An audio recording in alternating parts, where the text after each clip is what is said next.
These are all Gardasil injured too, that wanted their names put on the bus. Okay, this is another Gardasil story. Yet again, reporting on Gardasil damaging and wrecking the lives of beautiful young people here in America. So tell us who you both are. I'm Taylor, and 10 years ago, I got the Gardasil vaccine, and I've never been the same since. I'm gonna let my mom tell the story because it honestly just feels like it's been a 10-year long day. It's like all a blur, kind of, for me. So. Okay. I'm Teresa. I'm Taylor's mom. In 2007, she got her first Gardasil shot. How old were you then? 11? 11 years old. Mm-hmm. And what made you go and have it? We actually were in for a sick visit, and the doctor suggested it and said it was going to become mandatory for all girls, And that I would have to come back. and that she would just have to come back and get it. So can you remember why you were in there? What made you sick while you were in there? I think it was like a flu-like thing that was going around, and she had always been the type of child when she would get sick, things tended to hang on to her. It took her a while to get rid of like colds and anything like that. So I think we had just basically gone in for that. So this is what I'm trying to understand. I can't understand this. You're sick, and they want to give you a Right. vaccination while you're sick. Right, that and 3 other ones. That wasn't the only one that we got that day. So instead of addressing while you were there, they suggest you have the Gardasil. What else? When we were there that day, we got the vaccinations, and we had talked to her about it. Had probably been like 3 or 4 weeks, and she had been feeling bad. So that day, I mean, they did some blood tests and some other stuff. Of course, everything came back. They didn't find anything. I think it was just like a flu that kind of hung on to her. After that, we went through about a 6-month period. What were the vaccinations? All the vaccinations. What were the other vaccinations that I got that day? The meningococcal, DTaP, I think, and I don't remember what the 4th one was. It's a right lot now. of vaccines. Yeah, The it's a lot. CHDTV is 3 vaccines Right. in one. Mm-hmm. DTaP. There's a lot of vaccines you had in one day when you were sick. You went in because you were sick. That's such medical negligence. Unreal. Shouldn't have happened. And at that time, I mean, I really didn't question it. I mean, I pretty much listened to whatever the doctor said because I just thought that, they obviously knew way more than I did. But we went into like a 6-month period where she wasn't feeling good. She had always loved to go to school. She's a very good student, athletic, tons of friends, very social. And all of a sudden she just was at home on the couch. It seemed like when she was trying to do her schoolwork, the things that she did so quickly before and just kind of whipped off, she would be working on forever, for like hours, days. I mean, and just never seemed to complete them. Even my speech. Changed. I started getting so scared to just talk to other people because I felt like I couldn't talk like I used to. Afraid I was going to mispronounce something that maybe before I would have known how to pronounce and things like that. Yeah, her cognitive thinking just became very messy. Now this is after how many vaccines? This is just the first one. Just the first. Right. And for whatever reason, we decided not to continue on with the next 2 until later on. It was 2010. She was developing what we first thought was acne over her eye, but it just kept growing and growing. The doctor had said, it may just turn around and go away, or we may have to go in and take it off. It got to the point where it was almost the size of an egg. And they decided that it could be cancerous. They did like all kinds of testing, still weren't sure. So we were we were working on going in to get that off. They were trying to get us into the surgeon, and they had suggested the Gardasil vaccine again. And when we started talking about Gardasil vaccine got to do with the thing growing on your eye? Because they had convinced me that that it fights all different kinds of cancers, and that we should go ahead and get that. Right. Fights all different. Because they're just lying. You know that they're just barefaced lying. I do now, but then I did not know that. I actually was kind of panicking. I was in panic mode. We had waited on going in to get the tumor removed. And during the next visit was like a pre-surgery visit where you go in and you're getting ready for the surgery. They're just, your physical. And they had given her what is the third vaccine. They gave her the third before Gardasil. the surgery. Right, before the surgery. So when did she have you had the second one, what was the gap between the second and third It was vaccine? only a few weeks. It's That's only a not few okay. weeks. That is not okay. No. And after she had that, we had gone into the surgeon. The surgeon was going to take the tumor out. They couldn't do it that day because they had found out that it had a nerve running through the tumor. So we were had to reschedule again. And they had set us up to go into what Ohio State James Cancer Hospital is where we ended up at. But in the meantime, we're still, she's passing out. She's in bed. We're carrying her to and from the bathroom 15 times a day. Her whole life was just taken away from her. Every time we went in, she wasn't even getting out of bed, but they would check her for all types of sexually transmitted diseases. They would do pregnancy tests. It just was. Yeah, she was like, they're like, why are you gaining weight? Are you pregnant? And I was like, no, I can't get out of bed. It feels like I'm paralyzed. And that, they just could not wrap their head around that. No. Did they accuse you? What we hear from the other girls is that they were accused of making it up. Oh, yeah. I say to her, it's almost like the Salem witch trials of, 2016, because it's like we don't all know each other, but we have the same symptoms and we have the same things, and they just want to tell us that we're crazy. They tried to get me into psychologist, and I did go see a psychologist. We did go see 2 different ones, and they both stated that it definitely was not in her head, that it was something else. They're like, you need to keep pursuing this and keep going, even if this doctor tells you that, it is. You need to keep going because it's not.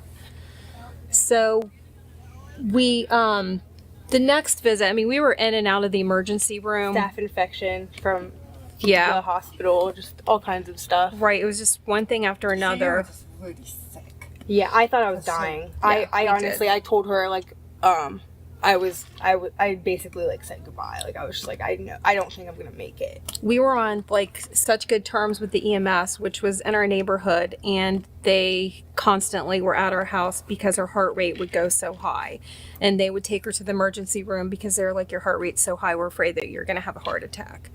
So we went through this for quite a while, getting to the 4th Gardasil shot. Which she had. Wait, why would you don't have 4, you have 3. No, right, exactly. We were in the doctor's office, and Taylor was really nauseated, so I had gone out to the car to get her nausea medicine. I knew that they were offering the flu shot, and I told her, she wasn't 18 yet, but I still was like, if you think that you want to get the flu shot, I just 100% wasn't sure, but we knew we weren't doing any more Gardasil. They were arguing with me about the flu shot, so I was like, you know what, I'm gonna meet you in the middle. I'll get a flu shot. I'm not getting the Gardasil shot.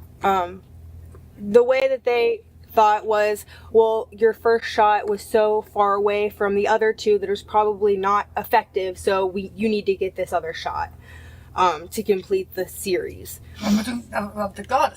of the Gardasil. And So they knew it wasn't a mistake that they gave you 4. Well, we don't know. she was at the car, and I had said, fine, give me the flu vaccine, but I'm not getting the Gardasil. I get 1 shot, and I was like, okay, I'm not getting the second shot. I just wanted the flu vaccine, and she goes, well, I just gave you the Gardasil. Oh my God. And I'm like, Yeah, and to this day, I'm just like, I wish I would have just let her thrown up all over them instead of going out to the car Wait. to get the Remind nausea me, we're back in medicine. the doctor's surgery again. They're back in the pediatrician, yeah? mhm. That is criminal. Well, her surgeon actually called the doctor that gave her the Gardasil shot, and they actually had a verbal yelling match while we sat in the surgeon's office. So, Because we didn't know that you're not supposed to get vaccines within so many weeks of surgery. or after surgery. Or This after. one was after the surgery, but We didn't know. We had no idea, and we were still waiting on the diagnosis for the tumor on her head. You are really lucky to be alive. from the stories that we had. Very lucky. Wait, so when please tell me this pediatrician's not still practicing. Yeah. Yeah, she is. She actually had the audacity to try to approach me in public once. Yeah. That's how delusioned she is to everything that's happened. She's going to be hurting other people. That is such bad practice. Everything that happened to you is awful. Yes. Tell everybody what the Gardasil vaccine has taken away from your life. It's taken away the quality of my life, the quality of my everyday. It's taken my childhood. Your freedom that you should be having right now. Yeah, my that you don't independence, have. my freedom, my future. I mean, I should be in college right now, but I'm not. I took a break because I have so much medical stuff going on right now, and hopefully I'll get to go back. But I mean, it took away my cognitive thinking. I couldn't walk. I mean, it's taken virtually everything from me. Yeah, and the irony of it is that she was pre-med. Yeah, I really did. I wanted to go into medicine, and after I figured out that I had POTS and stuff, Before we knew it was from the Gardasil. before we knew it was from the Gardasil, I just You had wanted. what? Postural orthostatic tachycardia syndrome. It's basically the blood doesn't go to my head and my heart when it should. It pulls to my hands. You can see they're kind of purpley. It pulls to my hands and my feet. So when I'm standing up, gravity is very literal to me. My body can't push blood up. Which is Is why a this- lot of the girls pass out. Right, the main thing, the mother was telling me that before her daughter passed away from the Gardasil, she was like, Mom, I'm so dizzy. Yeah. I'm so dizzy. And so this is a huge side effect to the Right. Gardasil, because this is what Josh and I, hear the whole time. The dizziness. And they just call it POTS. Yeah, there's a tilt table test that they can do to diagnose it. Mm-hmm. And luckily we did get that diagnosed in there, and did work with a neurologist who helped us get her upright and out of bed. And, she has, good days and bad days, but never great days yet. No. But we're also detoxing, and she's in several therapies a week, which are helping, but we're trying to stay off the medicine. So you're pretty much looking after her 24/7. Right. She's my caretaker. I mean, it's sad. We don't really get much time away from each other. And she's 21, so that's a lot. Yeah, I mean, You're right, you should be at college. I have a She's- 21-year-old daughter who's racing around doing all these amazing things, and that should be you. and everyone's racing around me, but I'm here. So sorry. Right. And most people her age don't understand. So So you don't have many friends. No. People our age, they can't wrap their head around it. I don't know. It's just, and I don't know if there's an empathy chip missing or something. People don't understand. And they don't want to take the time to understand, especially when they're young, and they just want to be partying and where they can advance. We definitely got to get in contact with Brittany, who was sitting exactly where you are not that long ago, who was saying exactly the same things as you're saying. I would love that. She's lovely girl, a little bit older, but just really lovely girl. check that out. Yeah, I would love that. And then Bella, my daughter, has started a group of Gardasil injury people just like you. You should do great. I'll have to join it. You're all saying something. Well, that was kind of the first thing that really resonated with me, is that we all are from different places around the world, but we're all saying the same thing and the same symptoms. And there's such odd symptoms, like the dizziness, the passing out. And these are symptoms, a lot of the stuff that I'm seeing, hers started back in 2007, a little bit later. And a lot of these girls are, had started, the last few years. And I never talked about it because back then there wasn't a support system for this. There was none. Oh, they had child protective services on you. I mean, Right. any good day that I could get to a school for a part day, they would have a truancy officer hunt me down and get me and be like, if you don't get into school, your parents are gonna go to jail. And we're gonna get Child Protective Services. And I would be like, look, I'm sorry, like, this, I wish that this wasn't my life, but this is my life. I don't know what to tell you. I can't. Yeah, and we had to start, even when she could get out, we had to start watching like where she was and what she was doing, and where she was seen. Because if people would see me, they'd be like, oh, well, you can go and get dinner. Well, you're not sick. Or like I was getting home instruction, which is basically just school at my house. And people would be like, why is our money going towards this girl getting home instruction? Like, people couldn't wrap their head around it. Right, and she would be seen out for a couple hours, but what they didn't know is, that hour or 2 hours that she was out, she would be in bed for the next 3 or 4 days or week. But I was just trying to have, some normalcy. Wow, God, I'm so sorry. This has happened to you. We all are.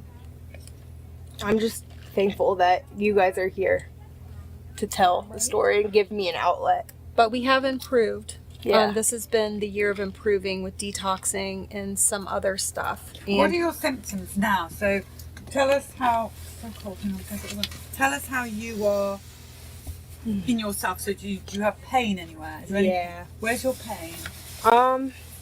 I always have pain in my stomach, constant. But every day I will go through, I'll have a headache every day. My whole body hurts a lot. Honestly, I have really bad arthritis and fibromyalgia and nerve pain. I honestly, all my symptoms, I could go on and on. gastroparesis. Yeah. She's still the dizziness. That's How why do she you was sitting sleep as outside. well? What's your sleeping like? Not well, but if I get to sleep, I'll wake up. But I used to not sleep at all because my adrenaline from the pots would just be going all the time and I wouldn't know how to shut off. But I've gotten to a point where I can usually get to sleep, but I usually have to use Benadryl or something. And no one's taking responsibility for this? No. Not yet, no. No. Have you reported it? The Yes. back injury? You seriously need to get a lawyer. It's not okay. It's okay. I think for so long it was so many people, when you would talk about it, would just shut you down and call you crazy and The insults that she's had to go through yeah. at the hospitals and doctors' offices and with the school and everything, and with her not able to get out of bed, I think it just was, we're now to the point where we are actually fighting back and talking about it, and Quite right. so It's finally time. at that point. It's time. What's your advice to parents who think that the Gardasil is a suitable vaccine for their 11-year-old daughter or son? I just want to know, at 11 years old, how is that vaccine really going to benefit your 11-year-old? That's my main question. 11-year-olds aren't sexually active. Makes no sense. Someone's just pointing out that they're for 9 years. I was just, because you had it when you were 11, didn't you? That's why I was picking it up. But yeah, 9 are testing it in babies now. Right now, as we speak, they're testing the Gardasil in babies to see if that could be a suitable way forward. And then they're going to hide the Gardasil in a combined vaccine. It's wicked. It's just totally wicked. So, I'm sorry this happened to you. And I really don't think, I think that the doctor who did that to you needs to be reported to the medical board. So it's not okay what happened to you at all. You were never supposed to have 4 Gardasil vaccines. There is no safety testing on everything that happened to you should never have happened. Definitely. I'm sorry. Thank you. Yeah, thank you. Thank you for... I don't think you guys understand how freeing it is to have someone actually want to hear your story and to have an outlet. Right. And you've made it more mainstream now. People talk about it. Even before, it was such a whispered subject. But so thank you guys. Do you know Hannah Robinson? I know her mom is on the groups, but I do not know her. You're very similar in your positive attitude and the way you are. We should hook you guys up together, definitely. I would love that because I'm like an alien to kids my age. So Yeah, she's lovely. And then this other lovely girl, Brittany, this morning. There's some great people out there who've sadly been injured. So, we should collectively write a book or something. There's a lot we could do. We've talked about that. Yeah, definitely. Now, They want me to show you how much they love you. You ready? Mm-hmm. And you ready for this? Okay, stand it around. We kind of snuggle in between you both. Look. Nah, see all those hearts? Oh my gosh. Oh See that? my gosh. It's gonna make me cry. It's all for you, babe. That's all for you. That's all of those. Look at that. Hi. Oh my gosh. That's some serious love. Look how much your daughter's getting loved. Thank you.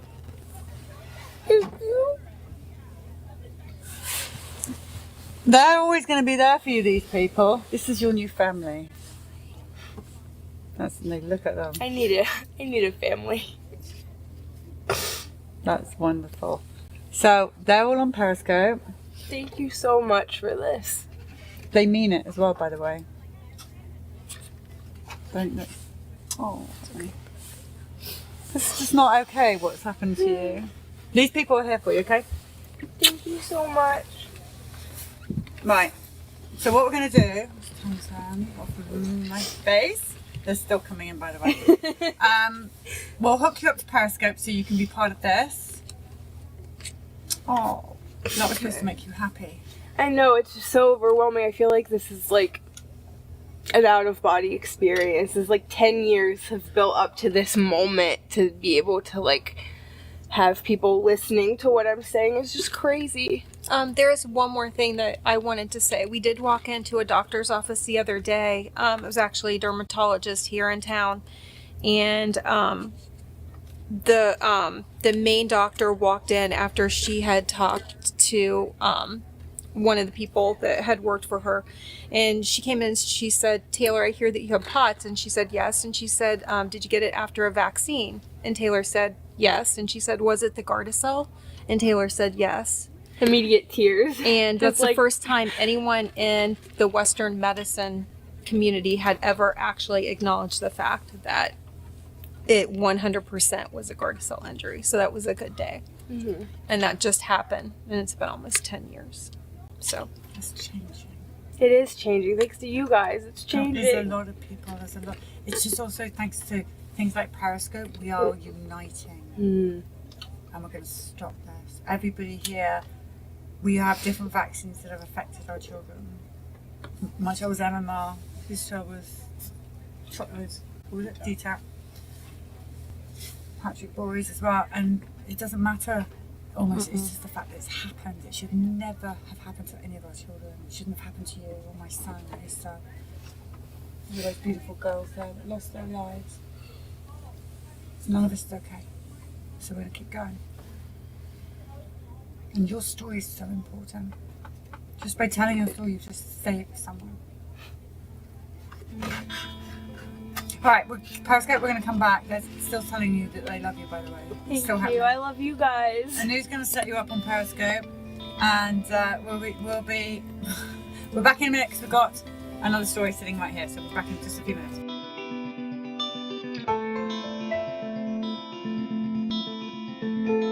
You coming for Gardasil.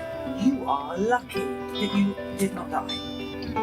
I was so ready to die, and that's the crazy thing is I was just ready, and now I'm ready to fight. So it's like it's different. Well, you know what? You know why you're not dead? And this is what I believe. It's because you've got God as a mission for you. You are going to be a poster child. You and Hannah and that girl Brittany today, and you guys are going to you're going to be the poster children for other people. No, not thank you. It should never have happened to you. Because like you don't purpose. the little boy that lives behind us, he was damaged with vaccines. And now cerebral palsy now. And yeah, he's brain damaged because when he went into the hospital, they over-medicated him. The people that just moved in across the street from us, one of their relatives is vaccine damaged from the flu vaccine. they're not going to be able to brush us under the rug.